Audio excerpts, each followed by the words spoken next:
Very good morning to all of you. Myself, Manoj Kumar Sharma. You are most welcome in this online video of Plus One Accountancy. We are discussing bills of exchange. Today, we will discuss the accounting treatment of bills of exchange. आज के इस video के बाद ही आप जान पाएंगे कि विनिमय पत्र को लिखा पुस्तकों में कैसे लिखा जाता है। अब तक हमने आपको बताया कि जो विनिमय पत्र होता है वो एक लेखक द्वारा दूसरे व्यक्ति को शर्त रहित एक आज्ञा पत्र होता है, जिसमें एक निश्चित राशि निश्चित समय के बाद निश्चित व्यक्ति को या उसके धारक को देने के लिए आज्ञा दी जाती है। आज हम ये डिस्कस करेंगे कि बिल्स ऑफ एक्सचेंज को अब हम लेखा पुस्तकों में कितनी तरह से रिकॉर्ड किया जाता है। तो जब भी लेखा पुस्तकों में बिल्स ऑफ एक्सचेंज को लिखा जाता है तो उससे पहले हमें ये पता होना चाहिए कि बिल्स ऑफ एक्सचेंज जो है वो बिल्स रिसीवेबल के रूप में या बिल्स पेबल के रूप में कैसे कंसीडर किया जाता है। We will take a example here. Suppose Mr. X sells goods to Mr. Y on 1st Jan 2010 for 3 months. मान लो कि X ने Y को जो है वो 1 जनवरी 2010 को जो है वो 3 महीने के लिए उधार माल बेचा है। तो आप इस केस में देख सकते हैं कि क्योंकि मिस्टर X ने माल को बेचा है इसलिए मिस्टर X जो है वो क्रेडिटर हुआ, इसने पैसे लेने हैं। ठीक है, तो जो व्यक्ति बिल को लिखता है या जिस व्यक्ति ने पैसे लेने होते हैं उसे हम ड्रॉर कहते हैं, लेखक कहते हैं। तो इस में आप देख सकते हैं कि मिस्टर एक्स जो है वो क्या है, ड्रॉर। क्या है, ड्रॉर है, लेखक है। और मिस्टर वाई जिसको उधार माल बेचा गया है वो क्या है, डेटर है, इसने पैसे देने हैं। तो इसे जो है हम एक्सेप्टर या स्वीकर्ता कहते हैं। क्या कहते हैं, एक्सेप्टर कहते हैं या स्वीकर्ता कहते हैं या ड्रॉई भी कहते हैं। अब ये बिल्स ऑफ एक्सचेंज जो है वो क्योंकि मिस्टर एक्स को इस बिल्स ऑफ एक्सचेंज पर राशि प्राप्त होनी है। ठीक है, ये बिल्स ऑफ एक्सचेंज जो है मिस्टर एक्स के लिए बिल्स रिसीवेबल बन जाएगा। क्यों बन जाएगा, क्योंकि इस बिल के आधार पर, इस विनिमय पत्र के आधार पर मिस्टर एक्स को जो है वो राशि प्राप्त होनी है, इसलिए यह उसके लिए बिल्स रिसीवेबल कंसिडर होगा। लेकिन मिस्टर वाई, क्योंकि मिस्टर वाई तो डेटर है, इसने तो पैसे देने हैं, तो मिस्टर वाई के लिए ये बिल्स ऑफ एक्सचेंज जो है वो बिल्स पेबल बन जाएगा। क्यों, क्योंकि इस बिल के आधार पर उसे पेमेंट देनी है। तो एक ही बिल्स ऑफ एक्सचेंज है, विनिमय पत्र एक ही है, लेकिन जो लेखक होता है, जो बिल को लिखता है, जो क्रेडिटर होता है, उसके लिए ये बिल्स ऑफ एक्सचेंज जो है वो बिल्स रिसीवेबल बन जाता है।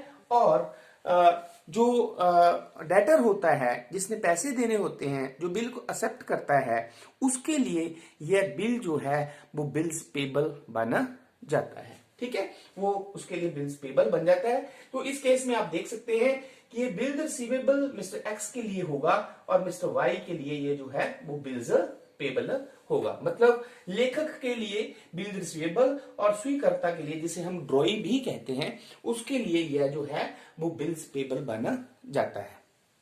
अब जब लेखा पुस्तकों में बिल ऑफ एक्सचेंज को लिखा जाता है तो विनिमय पत्र को लेखा पुस्तकों में जो है वो 4 तरह से लिखा जाता है।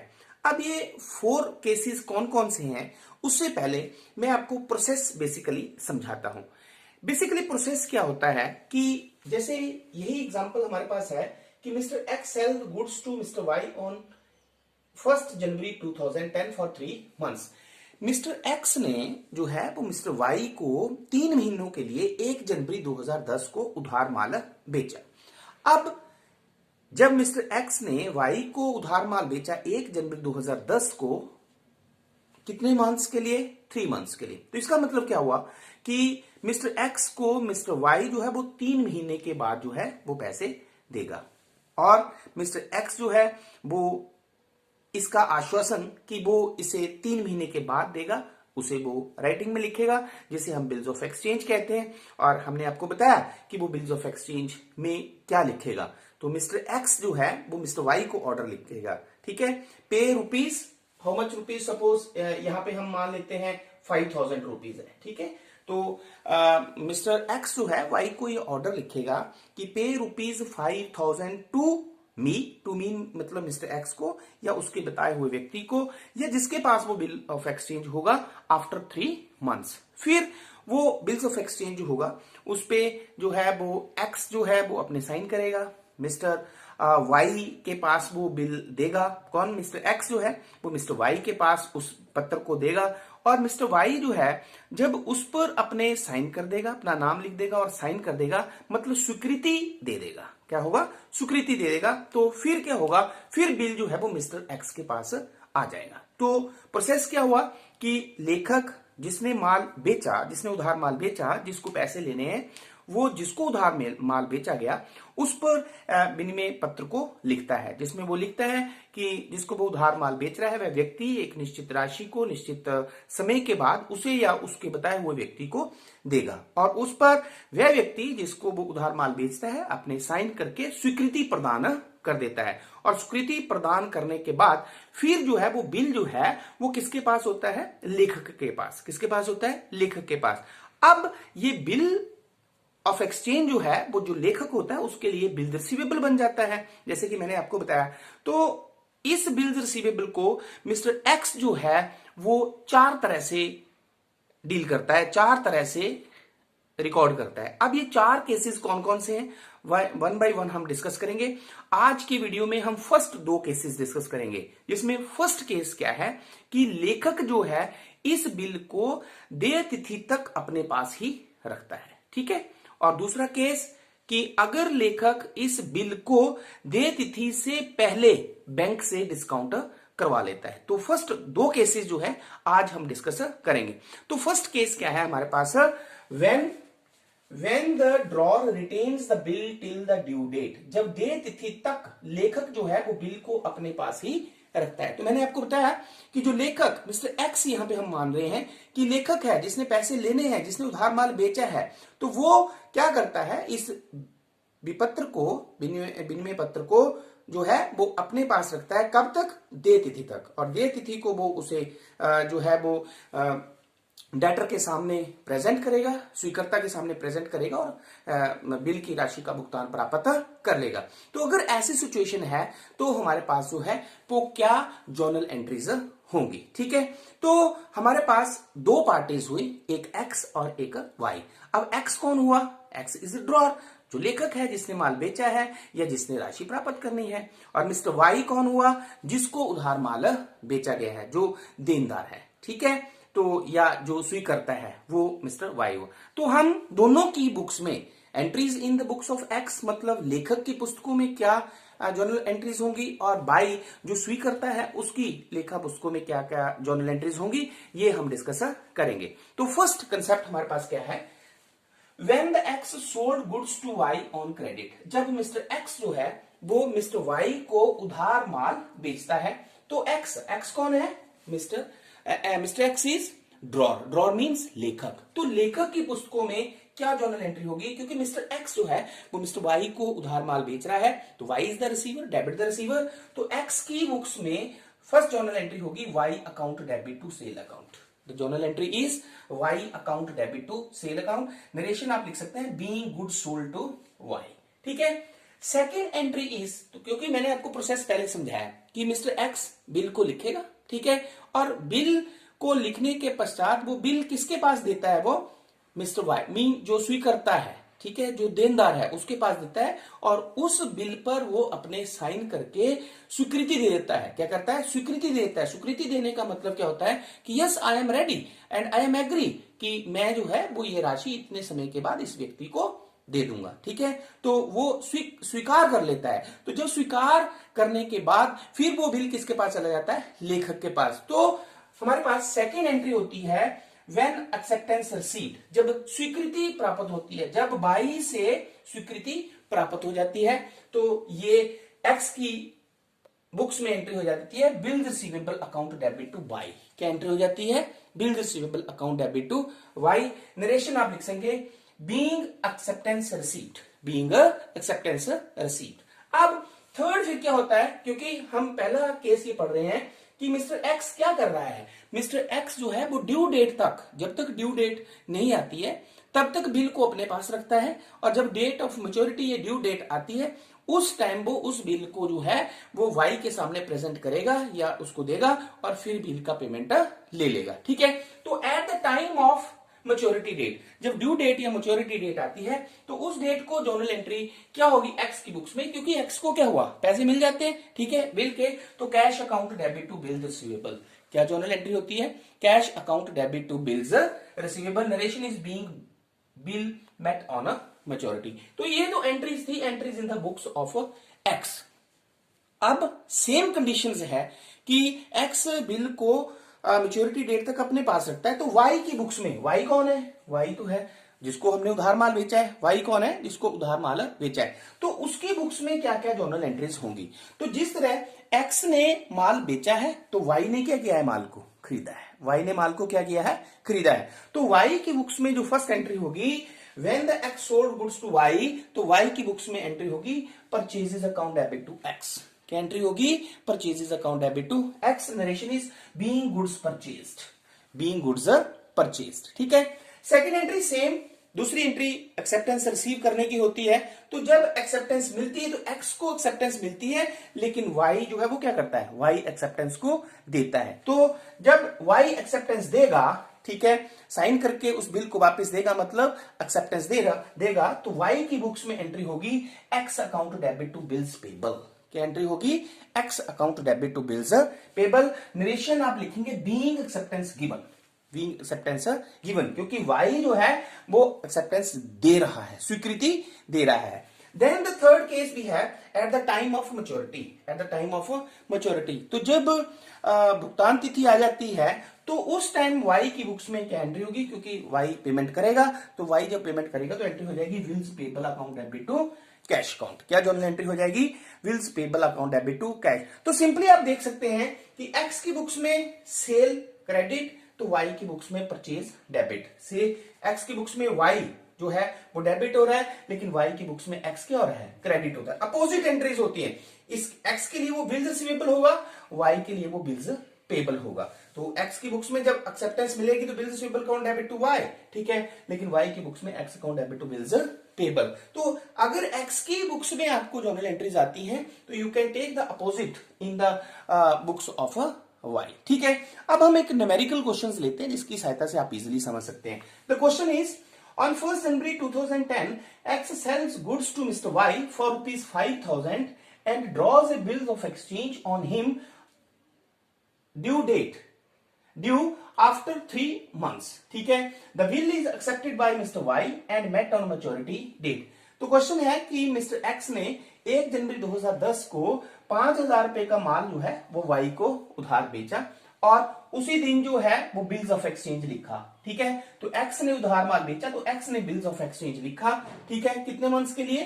3 मंथ्स के लिए। The bill is accepted by mister Y, bill जो है वो बाई ने एक्सेप्ट कर लिया और the and met on maturity, और जब मैच्योरिटी डेट आई तो वाई ने जो है वो एक्स को पैसे दे दिए। अब हमारे पास 2 सिचुएशंस हैं। फर्स्ट केस जो है वो है the bill is retained bye x till maturity, कि यदि एक्स जो है वो बिल को डेट ऑफ मैच्योरिटी तक अपने पास रखता है तब।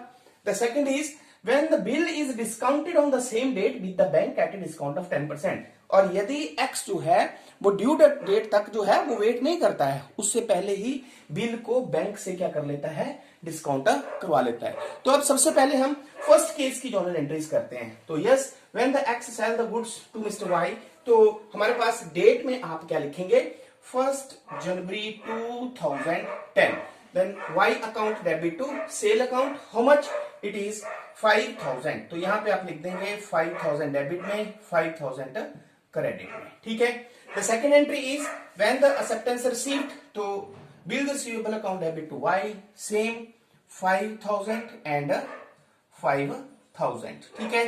सेम डेट 1 जनवरी 2010 को। अब on the date of maturity तो 3 मंथ्स के लिए लिखा, तो डेट ऑफ मैच्योरिटी कैलकुलेट करें आप 1 जनवरी, 1 फरवरी, 1 मार्च, 1 अप्रैल, और 1 अप्रैल में हम 3 डेज ग्रेस के डाल देंगे तो 4 अप्रैल बन जाएगा। क्या बन जाएगा? 4 अप्रैल।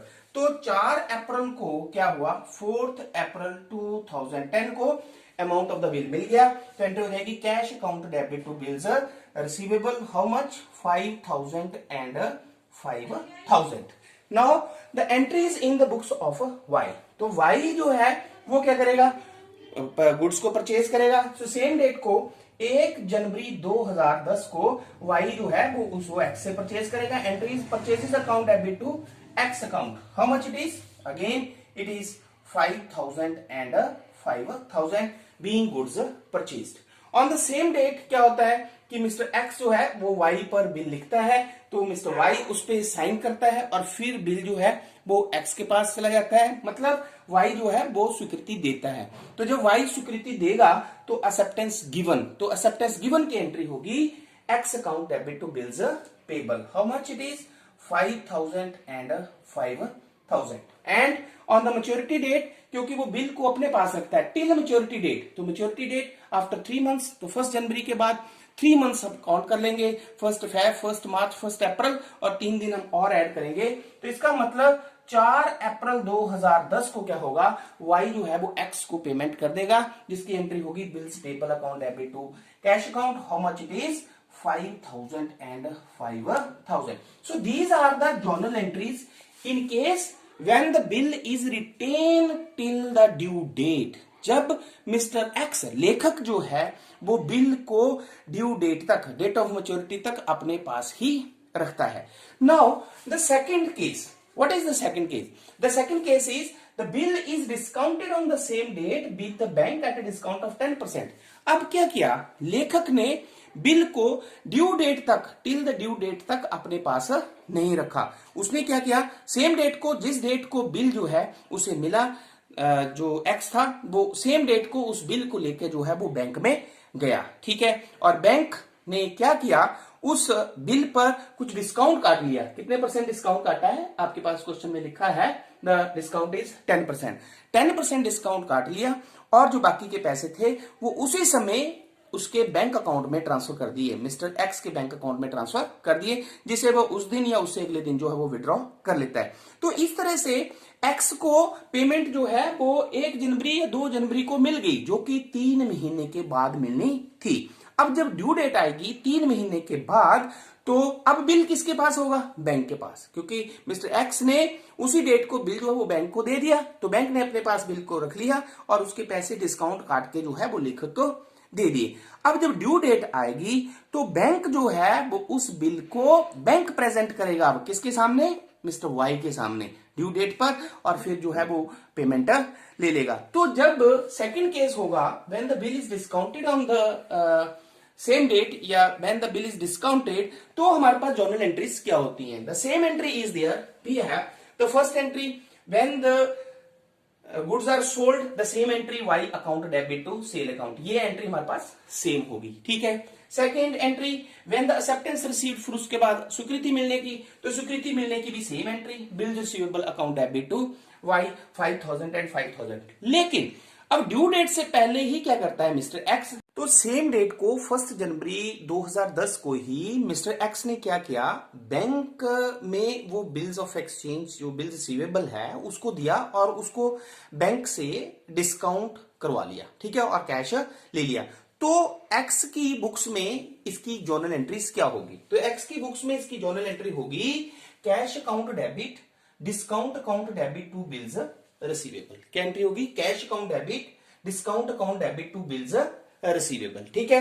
तो फर्स्ट केस में जैसा कि मैंने आपको बताया कि फर्स्ट हमारे पास पहली entry same Y account debit to sale, दूसरी entry same bills receivable account debit to Y, ठीक है। लेकिन before maturity date mister X क्या करता है कि उस बैंक से बिल को डिस्काउंट करवा लेता है। तो एक्स की बुक्स में एंट्री होती है कैश अकाउंट डेबिट और सेम डेट को 1 जनवरी 10 को ही वो क्या करता है, बिल को बैंक से डिस्काउंट करवा लेता है। तो जब बिल को वो बैंक से डिस्काउंट करवाता है तो उसकी जर्नल एंट्री जो है वो एक्स की बुक्स में क्या होगी, cash account debit, discount account debit to bills receivable. अब देखो उसको जो है वो 5,000 रुपया बैंक ने, जब हम डिस्काउंट कैलकुलेट करेंगे तो बैंक ने उसे 1 जनवरी 2010 को ही ये पैसे दे दिए। वैसे ये पैसे जो है वो बैंक को कितने महीने के बाद मिलने हैं, 3 मंथ्स बाद, क्योंकि 3 महीने का बिल है ना।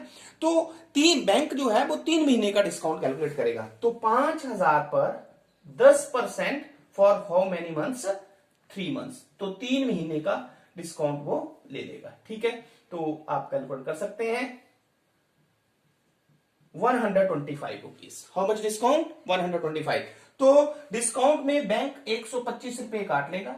बिल रिसीवेबल में बैंक 5,000 रुपए का बिल था, तो इसका मतलब 4,875 रुपया जो है वो उसको मिल जाएंगे। कितने मिल जाएंगे उसको, 4,875। यहां क्लियर कर लेना है आपने कि 5,000 पे बैंक ने जो है वो 10% डिस्काउंट काटा।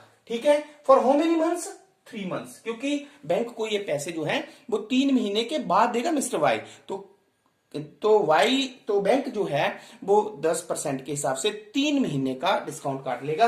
तो 5,000 पे 10% 3 महीने का डिस्काउंट आप जो है वो काट सकते हो। तो आप देख सकते हैं कि हमारे पास आया 125। बाकी फर्स्ट एंट्री भी same amount, same entry, second entry acceptance मिलने की भी सेम, थर्ड एंट्री भी हमारे पास जो है वो डिस्काउंट की आ जाएगी। अब आएगी डेट ऑफ मैच्योरिटी। तो डेट ऑफ मैच्योरिटी जब आएगी, अब डेट ऑफ मैच्योरिटी कब आएगी हमारे पास, we have date of maturity on 4th of April। तो 4th April 2010 को, क्योंकि मिस्टर एक्स ने तो वो पैसे ले लिए हुए हैं, मिस्टर एक्स ने पैसे ले लिए हुए हैं, so there is a no entry, there is a no entry. इसकी कोई भी एंट्री जो है वो एक्स की बुक्स में नहीं होगी। किस केस में, जब बिल को बैंक से क्या करवा लिया जाता है, डिस्काउंट करवा लिया जाता है। ठीक है, तो ये थी entries in the books of x.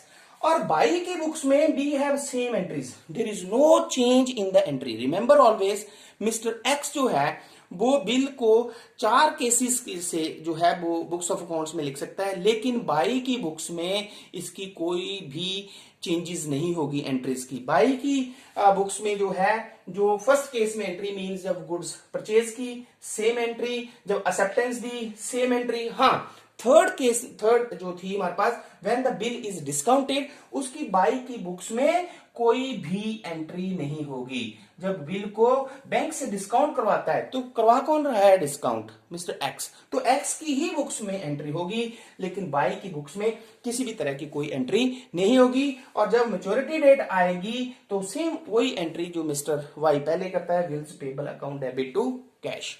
तो आज के इस वीडियो में हमने फर्स्ट 2 केसेस जिनमें जो है मिस्टर एक्स मींस लेखक जो है वो ड्रॉर जो है वो किस तरह से बिल्स ऑफ एक्सचेंज को अपनी बुक्स ऑफ अकाउंट्स में लिखता है, या किस तरह से पुस्तकों में जो है वो जर्नल एंट्रीज की जाती हैं in the books of drawer and in the books of drawee. If the drawer keeps the bill till the due date, अगर लेखक जो है वो बिल को मैच्योरिटी डेट तक जो है वो अपने पास रखता है तब, और यदि वो बिल को बैंक से डिस्काउंट करवा लेता है तब हमारे पास अकाउंटिंग ट्रीटमेंट क्या होता है। तो आई होप ये कंसेप्ट आपको समझ में आ गया होगा। Thank you very much.